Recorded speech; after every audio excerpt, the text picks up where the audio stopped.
This is The Discourse with Dr. Ken.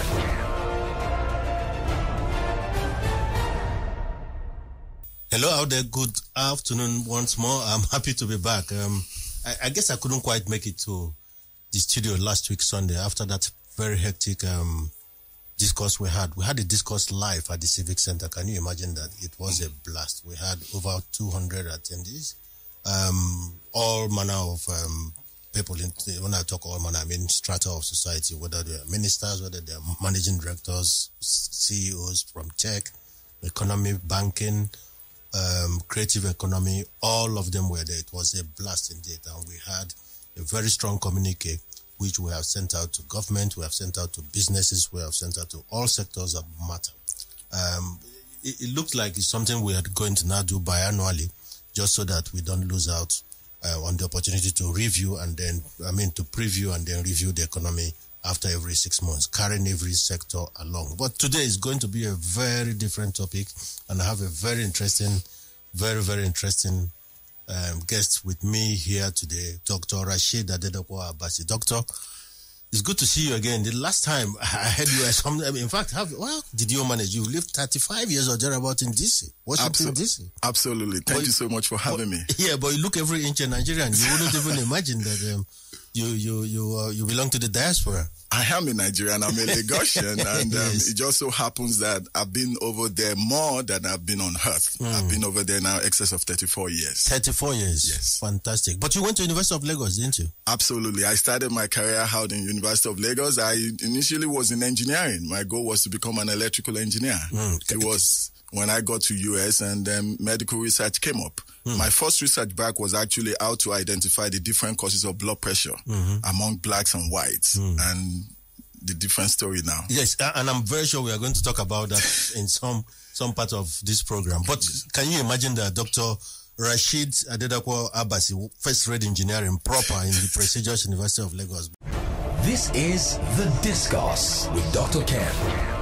Having that exposure to that critical thinking in engineering, the old calculus and all that, it was so abstract. Now transferring that into the medical field, it has given you have that solid foundation, and that means now you can spread your wings. And having the opportunity in an environment like that, and then going into a field that's medicine, you can actually go into consulting, you can be doing research, you can go into academia, or just do basic clinical. So for me, I attribute all that and that flexibility to the background in engineering. Yeah. Because if you can think critically, then you can move, you can adapt to any of these opportunities that medicine will give you. This is The Discourse with Dr. Ken. Is health really wealth? Why do experts say a healthy man is a wealthy man? Fantastic question. So if we go back to the genesis of that proverb, it's actually now a phrase. And the very first person that coined the word health is wealth was Ralph Emerson, one of these American essayist philosopher back in the 19th century. And he actually coined it in a different way. He said health is the first of wealth. Oh, it's the first of wealth. It's the first of wealth. Okay. So there are like 4 forms of wealth. Okay. You talk about financial, that's the elephant in the room. Most people, when they think about wealth, they're talking about money. Okay. That's the financial. But then there is the community wealth, which you're talking about social and time. Okay. Who are your networks? Because those are the people that determines how wealthy you are. If you don't have anybody to rely on, then you are equally broke, like your surroundings. And the last one where we talk about is the freedom. Because if you don't have the freedom to spend that, then what's the essence of what you keep in your bank account? But of all the forms of wealth, health is the most important. Look at Nigeria, for example. Nigeria lags behind in the WHO 15% recommended budget for the health sector. Yes. For example, out of 21 trillion budgeted in the Federal Republic of Nigeria in 2023 budget, only 1 trillion was budgeted for health sector, representing 5%.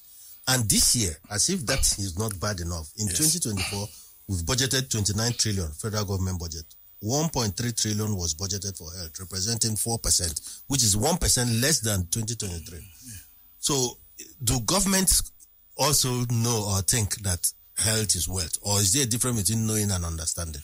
Absolutely. To me, and let's just break it down, because if our government actually believes in that word, then our budget should have reflected it. Yeah. And our budget is not reflecting it. Yeah. And it's actually an understatement to think that 4% is even anything, because healthcare sector in Nigeria has been underfunded for years. So cumulatively, we should not even be accepting 4%. And then if you now look at what is affecting us in this part of the world, when we talk about Nigeria, we're talking about low-hanging fruits that the government needs to pay attention to. You know, we West Africa, we are burdened unfairly or fairly with too many non-communicable diseases. Our problem in Nigeria is not the infection. We're dealing with the silent killers like high blood pressure, diabetes, stroke, heart attack. And our diet is even promoting it more and more. So when you talk about health is wealth, let's look at Nigerian life expectancy. Not too long ago, we were in the 50s. Now we just made it over to 60. So it's improved a bit. It's improved a little bit. What was responsible for that? Part of it is that we were able for the first time to meet all these determining goals.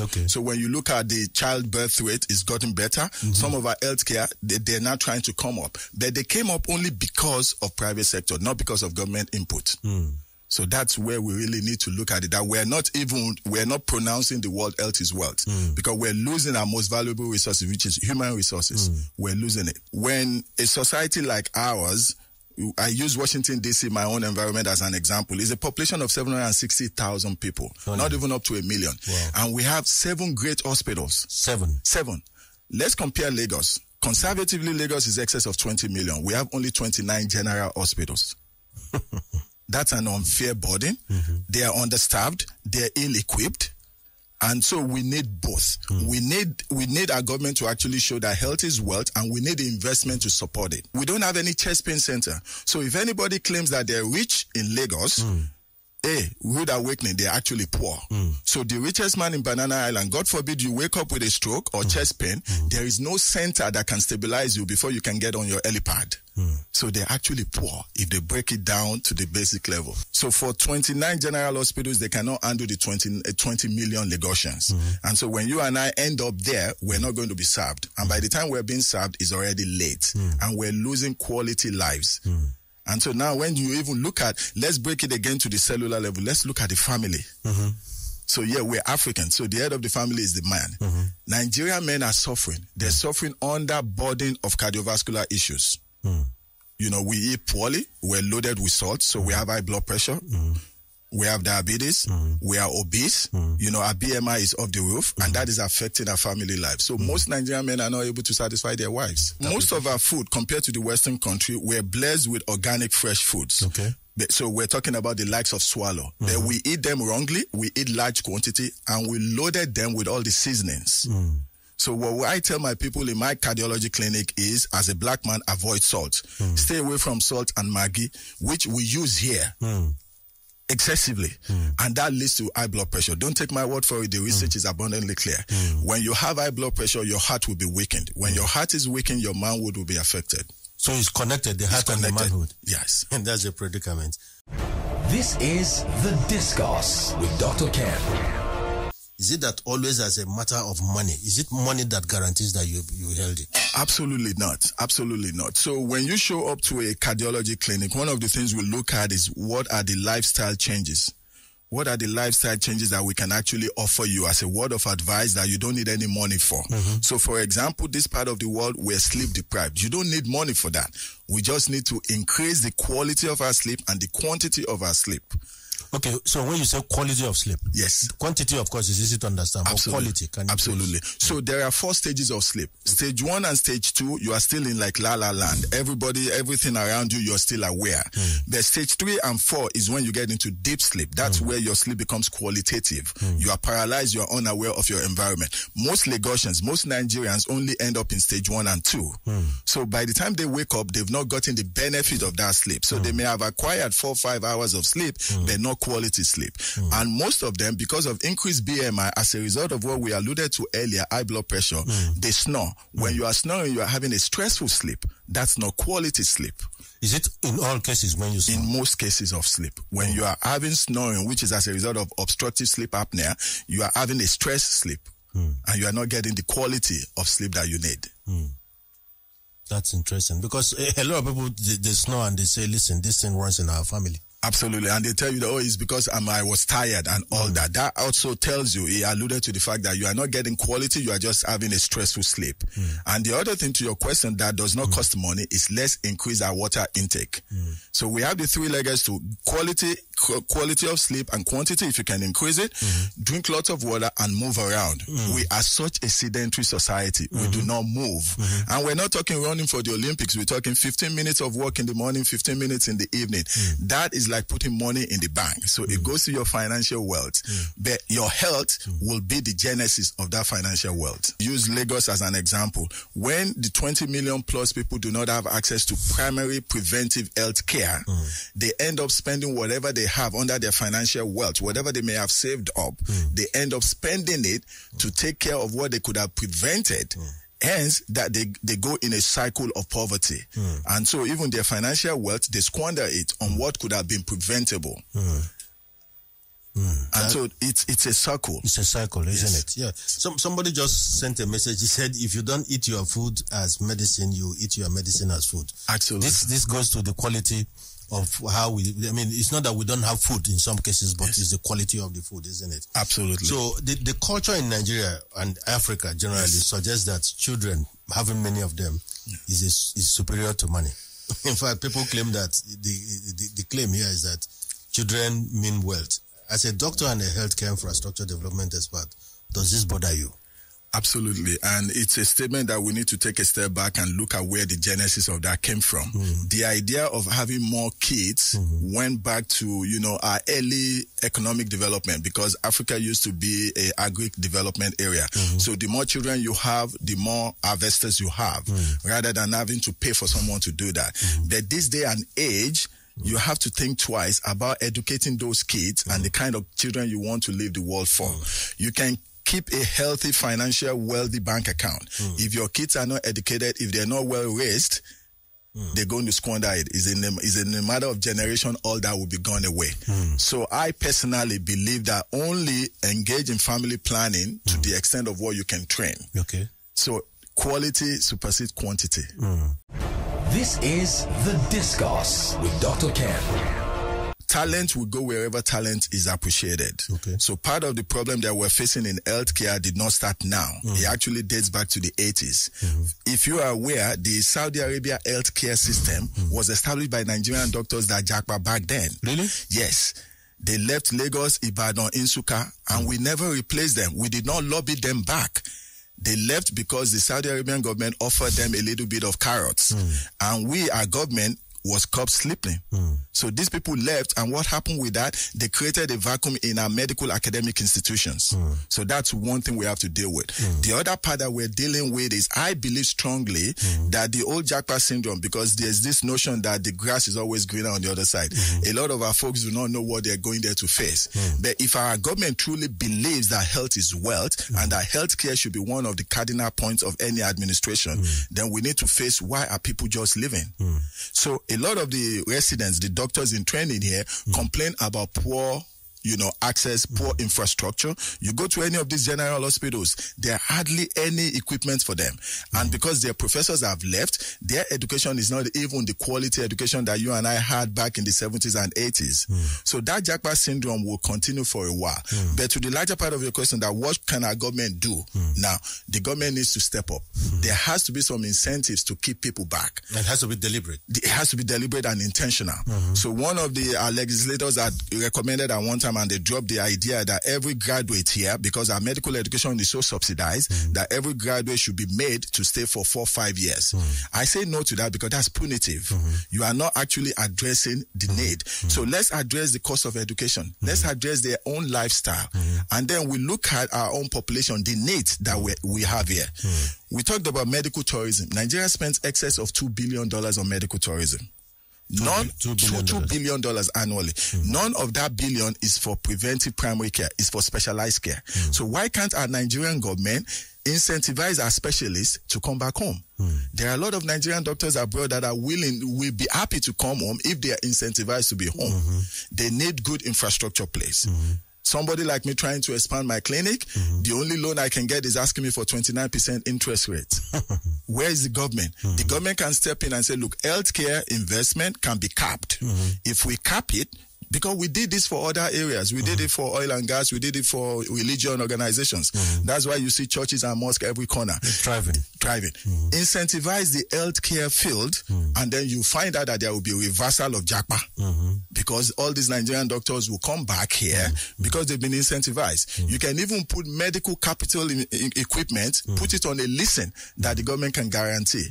Because we don't have that here. And that's majority of what happens. And when Nigerians Japa, or when we go for medical tourism, we come back in body bags because there is no incentive over there. So we need the local products to have a reason to stay. They can only stay when they see that there is brain gain instead of brain drain. That's very interesting. Now, Yinka J from Lagos Island is saying you should speak to first aid. How important is first aid in promoting good healthcare? Absolutely. So first aid is based on vital signs. There is a reason they call it vital signs. So the likes of high blood pressure, your heart rate, your respiratory rate, and your weight. A lot of our hospitals, because they're ill-equipped, even when you and I go there and pretend we're slumping, they don't have a first aid machine. They don't have anybody to attend to, or there is no CPR training. So we need to have this as part of curriculum development. And that can only come in if the government actually put it out as a form of importance. Okay. That's quite interesting. Now, there's a message to, I take a couple of these messages before I proceed with my questions. He says, Dr. Rasheed, how has there been major impact in your own practice in Nigeria from this Jacka syndrome? Yes. Has it impacted you personally and your practice? Absolutely. So you hire nurses, you train them about what you want them to do, you try to expose them to what you have brought from the Western world, and in another 6 months, they're telling you that, look, I'm going to UK for care job. That's that turnover, isn't it? That's the turnover, that high turnover. So you have that human resources problem. And you cannot stop them because it will be difficult for you. You won't be, you jackpot now. So why will you tell me to stay? You know, and you even incentivize them. I pay my employees bi-weekly, every 2 weeks. And this is to be different from what they're used to. You don't want to pay them just minimum. You want to pay a living wage. But they're facing enormous problem from their own surroundings. And so they feel like, the grass is always greener on the other side. And any opportunity they get, they're out. So, but some of them, have you kept in contact with them? What are the experiences you get? What is the feedback? So it's been mixed up and down because some of them are still struggling. They are in UK, some of them made it to Canada, and they are telling you that, wow, this place is totally different. The money that they promised them, by the time they pay taxes and by the time they get their acts together, it's longer than what they had anticipated. Some of them left their families here. So they said, after 1 year, after 2 years. I had a guy that left 4 years ago. He's still not able to come back and get his family. Wow. And these are the things that they did not plan for. So in all reality, it's not in their best interest. But hey, if they have to, you want them to go and get the experience. You see, mistakes are not costly. It is the lack of mistakes that I think are costly. What do I mean? In finance, for example, in money management, tailoring, engineering, etc., indecision can be a decision. I mean, you can make mistakes. And what you do there is just do it first and let's see if it is correct. And mechanical engineers can correct the mistakes. But how do you manage the tendency in the medical sector, the tendency of mistake? No. So that's why we need, number one, we have to go back and get all the stakeholders involved into this healthcare that is important to everybody. We need all the stakeholders at the table, because when we have understaffed healthcare sector, we have ill-equipped environment, mistakes are bound to happen. And these mistakes are not the type of organizer where you can change the tire. You are talking human lives are lost. We are talking about situation where a particular general hospital is overwhelmed. When we have only 29 general hospitals for 20 million people. In Nigeria, we have 30,000 primary healthcare centers. Only about 10% of them are functional. So by the time any of these PHCs are overwhelmed with influx of patients, even the doctor that is not willing to jackpot is overwhelmed. He doesn't have the support staff. He doesn't have the appropriate equipment. And so he's human. He's bound to make mistakes. And these mistakes are not unique only to Nigeria. It happened in the US, so they went back to the table. When I was in training at Yale, we used to work 24 hours non-stop. And they realized that the longer hours they kept us working overnight, the more mistakes we were making. So they made it a law that you cannot work more than 12 hours. They mandated it. Where is the government? And we saw the correlation. Mistakes went down. Here, over there, I had support staff. I don't have to draw blood on my patient. I'm the MD. Somebody will draw the blood. So when I need it, they actually need me for my cerebral qualifications. In Nigeria, our doctors are the one that does everything. They transport patients. They're ill-equipped. There are no supporting nurses, no supporting staff for them. They are bound to make mistakes. And these mistakes are very costly. Unlike in engineering, where you can correct them. Yeah, you make it, there's no no coming back. Yeah. So there's a question coming on erectile dysfunction, and I'm sure this is an area that resonates with a lot of men. It's like a car overheating, isn't it? So why would that happen? And if it happens, is you know, I'm told that Arsenal is going to host Liverpool at 5:30 today. Okay. And somebody told me that all Liverpool has achieved so far is early morning erection. Yes. And that all is going to crash one day. But in the case of man, yes, what is responsible for this? Is it always clinical or could it be psychological? Fantastic question. So let's break it down. You and I as a man, we're made of cells. 2 or more cells make tissues. 2 or more tissues make organ. And 2 or more organ make system. Okay. So your cardiovascular system, that contains your heart, your lung, that's a system. Your brain, your spine, that's the cerebral, the spinal system. For us to know medically that your cells and every part of your body is working well as a man, you must wake up with an erection. Oh, you have to. You have to. So when that is not happening, then you know something is off. It's a signal. It's a signal. Something is beeping on your dashboard. Absolutely. And it's high time you pay attention to it, because the next time there's going to be a power failure. And that's when you start blaming the party that, maybe it's your wife or your girl. No, this is you. And then we look at the genesis of this failure. It is cardiovascular. Cardio, heart, vascular, blood flow. Okay. And that's the problem we're faced with in this western part of the world. High blood pressure, diabetes, stroke, heart attack. They are called silent killers for some reason. We don't have the doctors, we don't have the centers to go and be screened appropriately. And it gets worse because of our stressful life and our poor diet. That is heavy. But I'm talking about high blood pressure. I'm being told that the cause of high blood pressure is different from race to race. For example, from the white, it could be different. For the black, it could be different. Can you please throw more light? Absolutely. So many years ago, my first physiologic research was identifying the racial differences in the causes of high blood pressure. Okay. And we found out overwhelmingly that for African Americans or people of black race, we are sensitive to salt. So it's dietary. The more salt you consume as a black man, undoubtedly your blood pressure will go up. Wherever salt goes, water goes. You and I as a black man were equipped with only 5 liters of blood. When you eat anything salty, it adds to that 5 liters. It becomes 6 liters. Eventually, it's going to overwhelm your heart. Unlike the Caucasians, their own high blood pressure comes from obstruction of their blood vessel. Obstruction from what? Cholesterol. They eat a lot of processed food. And so theirs is cholesterol, ours is salt. So if we can reduce salt, avoid salt, talking about the likes of Maggi, the likes of seasoning, then our blood pressure is bound to go down. And all we need to do that, walk a little bit. Let's move. Let's walk. Just move around as much as you can. But let's talk about the lifestyle and psychological impact of this dysfunction. Okay, if it happens, it happens. Does it have a tendency of putting a lot of pressure on marriages, for example? Absolutely. And why? Because is that the reason for being? Absolutely. So we're in a cultured environment where we believe a man is, super powerful, and then you get married. We get married with the hope that, okay, maybe, yes, we're meant to procreate. And you now go to the other room with your beautiful wife, regardless of how beautiful she is, you find out that you are experiencing power failure. But then, that is not the first time, because you've got signals. Your blood pressure was high. Your weight has significantly increased, so your BMI is gone up. All this has put tremendous pressure on your cardiovascular system. And failure to pump effectively will mean that this man down here is not going to come up. And when that doesn't come up, you will be unable to even father any children. Because your sperm production needs good blood flow. Your prostate needs good blood flow. If it doesn't get good blood flow, it swells. It becomes enlarged. When it's enlarged, it's going to obstruct everything. And so there will be power failure.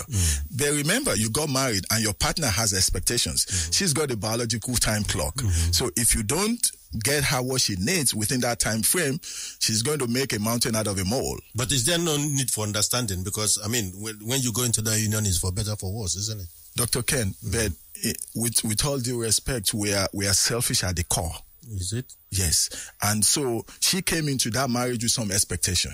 She's got biological clock. You and I don't have any biological clock. Okay. Our fear is not really you. Our fear is that another small girl 10 years from now will take you away from her. Yeah, but if she's 25 and you are 60, yes, she has all the time in the world, isn't it? She should be understanding. I mean, she should take that in her stride. Understanding for how long, Dr. Ken? So she waits with you for a couple of years, and then maybe the next third year she's like, hey. Because the older she gets, she has depleted egg reserves. And so for her fertility goes down with age. It's biological. So she needs it. The sooner she gets that baby, the better for her. And she needs you around so that way you can help her raise the child or children in this case. What grabs people's attention is what affects them at some human level. As businesses, for example, we cannot rely only on the technical brilliance of our performances. We have to try turning technique into art, especially in the field where I come from. Yes. So a good question to ask is, where is the art in the medical practice? Is it only about cold technical expertise? No. So in medicine, one of the new trends, especially in the US, is that medicine should not be competitive. Medicine should be collaborative. And that's something we're bringing from the health sector. Okay. So if I know a good skill or I have a good treatment regimen, there's no point hiding it. I need to collaborate with my colleagues wherever they are. And that's where the essence of telemedicine is. So you can share that knowledge, because if you're collaborative, it will be more productive. And most importantly, it will be safer. And that's what healthcare is driving towards. We need collaboration, not competition.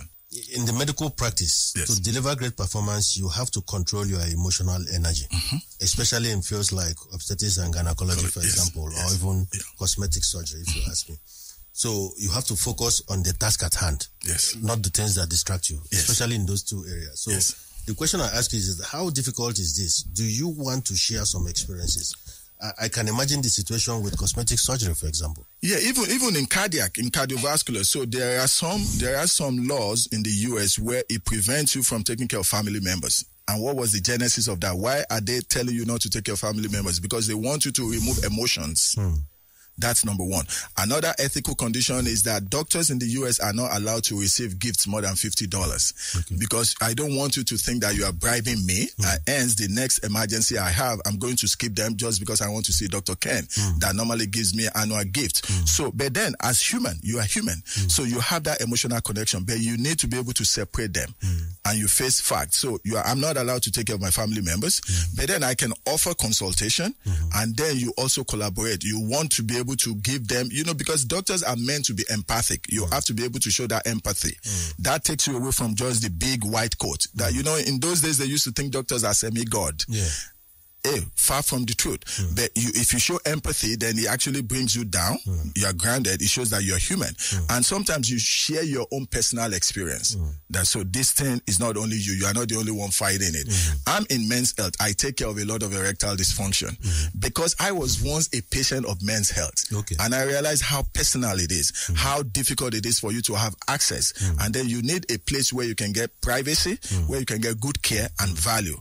That's why I decided to bring that men's health to Nigeria. Because I know my brothers are suffering from the same thing I used to suffer from. Oh, fantastic. But there's still a message the guy is still emphasizing. Saying that in the areas of obstetrics, I know that's not your area, but I mean, you have experience. Especially in the areas of obstetrics and gynecology and cosmetic surgery. He's saying that, how do you control your emotional energy? Because there's a lot of temptation in there. Absolutely. And so also I go back to where my experience lies in the States. They allow you don't see any of your cosmetic patient or obstetrics patient who comes in for routine care. You don't see them alone. You need a chaperone. So if you know that there's a boundary, there's a possibility for you to cross the boundary, maybe because you find her attractive or even she might show interest in you, then you don't go in and see that patient alone. You have to have a chaperone. Your chaperone will get you grounded. And your chaperone will say, Dr. Ken, okay, I think we're over. So that way you draw the line because it's human and you don't want to cross that boundary. Once you cross the boundary, you violate a lot of things. Yeah, but that's the practice in the United States. Yes. What has been your experience in Nigeria, for example? So in Nigeria, for me, because you say there's paucity of expertise. We don't have enough staff. We don't have enough resources.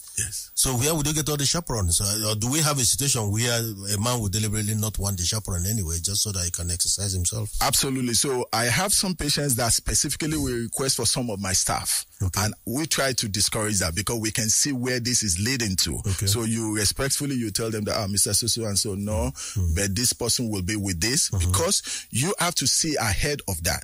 If not, that temptation is there. And once it starts, it cascades into something you and I don't want to go into. Slippery slope. Exactly. So you have to make sure you stay on top of that. Yes. So there's another question on prostate cancer. Yes. This guy is saying it's becoming a pandemic in Nigeria. Yes. And he's saying, what exactly is promoting this? Why is it taking a pandemic dimension in Nigeria? And how can it be prevented? Great. So it's actually not only in Nigeria, it's among the black hemisphere. So prostate is one of the highest among black people of African descent, and diet and sedentary lifestyle are the two factors that we know. These are factors that we can moderate that is affecting us. So watch your weight, watch your waist size, your BMI is key, and your sexual activity has to be upgraded. Please, can you explain that in simple language? When you say sexual activity has to be upgraded, what do you mean? Is it frequency or reach? Absolutely. So there is a concept in physiology. If you don't use it, you lose it. Okay. The only form of exercise your prostate gland gets is during erection. And that erection comes with sexual activity. Okay. So the study is abundantly clear that a man in healthy shape should be able to have sexual interaction 21 times a month. 21 times? A month, to avoid prostate issues, prostate cancer or cardiovascular issues. So most men who are not sexually active, yes, and under that 21 encounters, they also included the big masturbation, just for men, because you need to be able to exercise that gland. If you don't exercise the gland, it swells on you. It becomes enlarged. When it becomes enlarged, that is a precursor to cancer. So yes, you have a beautiful wife. Do whatever it takes to please that woman so she can give it to you 21 times a month. Yeah, but that's if she pleases you, because you have to be in the right state of mind, isn't it? Yeah, but don't quote me to your wife, Dr. Ken. So if she doesn't please you, I advocate to my patients that you can have a side chick. Your side chick could be on contract, but you just know that you need to do your 21 times to avoid prostate cancer. It will be interesting to hear what, I'm sure before this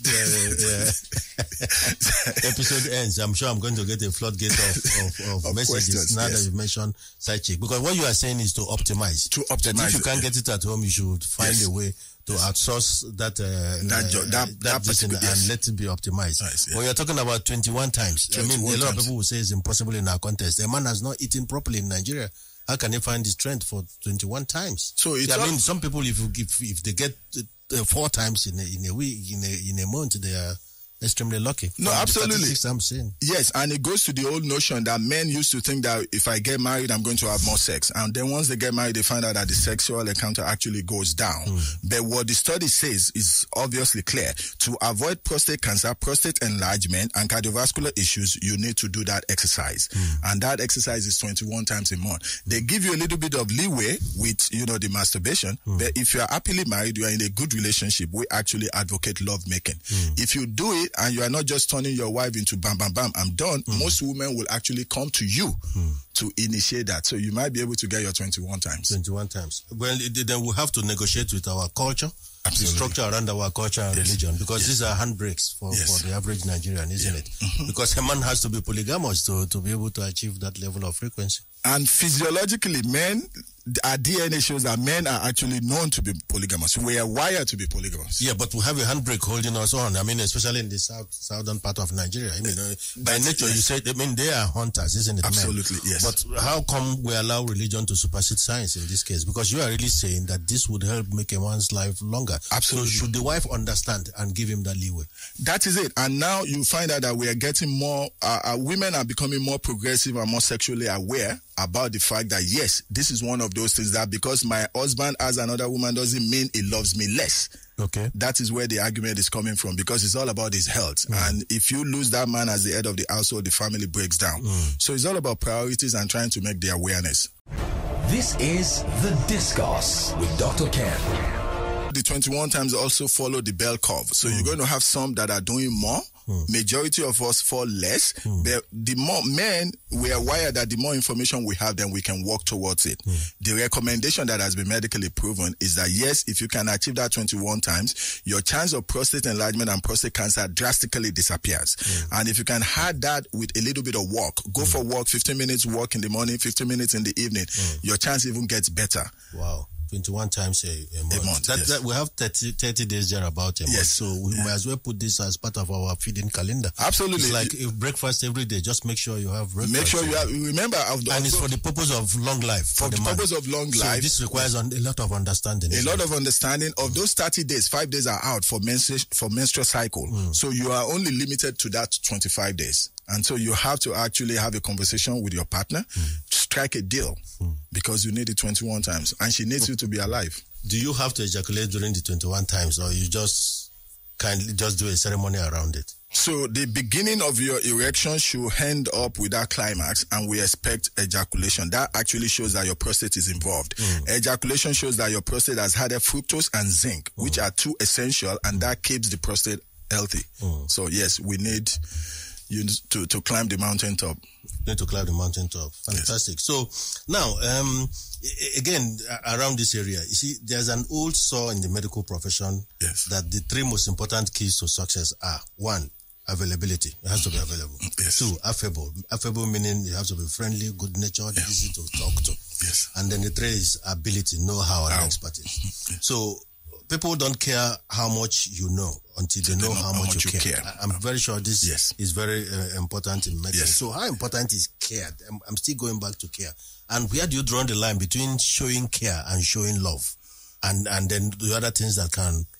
So there's a tiny line between showing care and it crossing over to love. Yes, but your patients need to know how much you know in order for them to follow your recommendations. You know, compliance has been related to that. And your patients will only listen to you when they realize that, oh, Dr. Ken cares about me. And so one of those things that we were taught in school is the art of practicing empathy. So you just don't go into your patient's room and just give them all this objective data. Your blood work shows this. No. Sometimes you might need to hold their hands. And then you remember that you have to be cautious because you don't want to cross the line. The boundary is there, especially if your patient is a young, attractive female. So you go in there with the chaperone and you hold the hands and just express that empathy that I understand why you're here, but I'm here to go through the journey with you. It could be in obstetrics, it could be something in oncology like cancer, but you show that empathy, and all of a sudden the patient does not see you as the godly doctor. They see you as human. And then you might now even come in with your own personal experience and say, look, this has happened like this and this is how we went about it. It's tough now, but you're going to survive it because you're not alone. It goes back to the initial thing, you know, health is wealth, and that's societal, your network, that look, we're here with you. And so to answer that part of the question in the larger scale, healthcare abroad has gone into multidisciplinary. So yes, I come in as the MD, but I have a social worker with me that knows how to handle all the social angles. Then you also come in with a religious person. You come in with the therapist. So you do not know everything, but you are part of the major piece. So talking about religion and culture, because if a doctor does what you've just said in the south of Nigeria, he probably does not need protection. But imagine in the north, you know, a lady comes in and you hold her hands. You'll be lucky if you get out of the place alive, especially if the husband have the possibility of seeing what is going on there. Absolutely, and that's the religious restriction. So even when you go to the Middle East, because we do get a lot of Saudi Arabians that come to Johns Hopkins, Baltimore, and they specifically request that they only want male providers to see male patients and female providers to see. They're allowed to do that because they're paying for it. So yes, we need to be mindful of that religious restriction. So in this case, in the north, you send female providers. It's just that in Nigeria, we're overwhelmed. We don't even have enough male providers. So our patients in the north may be underserved because there are not enough of those, you know, same-sex providers. So, but in showing empathy, when you throw such gestures as holding hands, you hold the hand. What if your patients take the initiative and hold your hand first? I mean, there's something symbiotic here, isn't it? That is it. And so you may expect that. Sometimes you may be shocked, but you don't show that. And then you have to be mindful of that boundary. And then you're like, okay, it's still a professional thing. And you have to keep your professional ethics in check. That's what is most important, professional ethics, and you don't cross the line. Now, I couldn't finish this program today without talking about work-life balance. How does one balance a busy work-life in a country like Nigeria and still maintaining good health? It's almost impossible, isn't it? It is. But as impossible as it is so important that you do it. Otherwise, you pay a penalty. So let's talk a bit about work-life balance and how we can achieve it in this context of Nigeria. Honestly, because we face a lot of unfair burden and stressors. You know, take for example family man that lives on the mainland but works on the island, and he has to get out of the mainland by 5 in the morning. He doesn't get home until 10, 11 p.m. at night. So now the priority has to be redirected. Must you work on the island? If you have to work on the island, must you leave late? And that's where the priority comes in. But then the central focus must be family and not, we go back to the health is wealth. That, yeah, financial wealth is important, but it's not the most important. The critical one is your health. And your health depends on your network. And the first part of your network is your family. So even if you go to the religious part, Jesus Christ said your family is your first, So you have to remember that has to be the central focus. This is The Discourse with Dr. Ken. Dr. Ken, please, we want our men to last long. So let's our religious Christians allow our men a second wife instead of having side chicks. I can't satisfy my husband, and I can't do 21 times a month, but I'll allow a side chick. Do you agree to that? I totally support that, yes. Okay, the one is saying, and it's all females, yes. They say 21 times a month, then what do we do with our reverend fathers? Great, fantastic question. So when they looked at the study, they excluded them because there was concern that maybe they had unfair number of enlarged prostate about the, religious restrictions. And that is a bridge you and I don't want to cross because it was so, excluded out of the study. Prevention is better than care. Yes. And I'm ending with this. Yes. What does this really mean? So your human body and my body, remember we started by saying we're made of cells to tissues, tissues to organs, organs to systems. They will give you a signal. We should remember not to ignore. Okay. When we ignore, we're giving away prevention. When we give away prevention, we end up most of the time in emergency. And when we do in emergency, we're bound to face bad things. So prevention is better than cure, it's cheaper than cure, and overall it helps. So yes, don't be afraid of bad news. That's the quotation I hear from someone. When you come into doctor, they're going to give you bad news. No, it's better you get the bad news now. You are younger, you have more things in your support. We can take care of the bad news. I don't want to be giving you bad news in your 80s. It's good I give it to you in your 30s. We can take care of it. Your immune system can support it. So prevention is better than cure. Yes. Fantastic. Dr. Rasheed Adedapo Abasi. Where can we meet you and in hospital situated in Lagos? Where's your hospital situated in Lagos? Yes, so Heritage Men's Clinic is located at Suite 6 and 7 Motorway Center, opposite 7-Up Bottling Company in Alausa. You can't miss it, yeah. Yes, you cannot miss it. The Motorway Center is there. We're open every day of the week, including weekends, and you can reach us on 0903 005 2002. Heritage Men's Clinic. Yes, and in those sensitive areas we have discussed, if you cannot reach him, please, you can reach him through me. Yes. And you know how to reach Dr. Ken, and I can discuss the leverage and how to get to Dr. Rasheed. Now, your proverb for the week? Yes. And the music for the week. Am I allowed to say it in Yoruba? Because I'm a prince. I'm a prince from Lagos. Okay. And I grew up with my grandmother saying, meaning there is no difference between the birth of a prince and that of a pauper. So we need to learn to treat each other equally. With Fantastic. Respect. That's a fantastic one. So the music for the week. Let's go with Bob Marley's Buffalo Soldier. Buffalo Soldier. Yes. Buffalo Soldier. Thank you very much, Doctor. You're welcome. It's a pleasure. And I had promised the audience that we'll get a 2.0 when you come back to Nigeria. God's grace. Yes. All the best. Thank you so much. And you take care there and make sure you have a good heart if you are going to watch the Arsenal-Liverpool game. And that's it on The Discourse with Dr. Ken.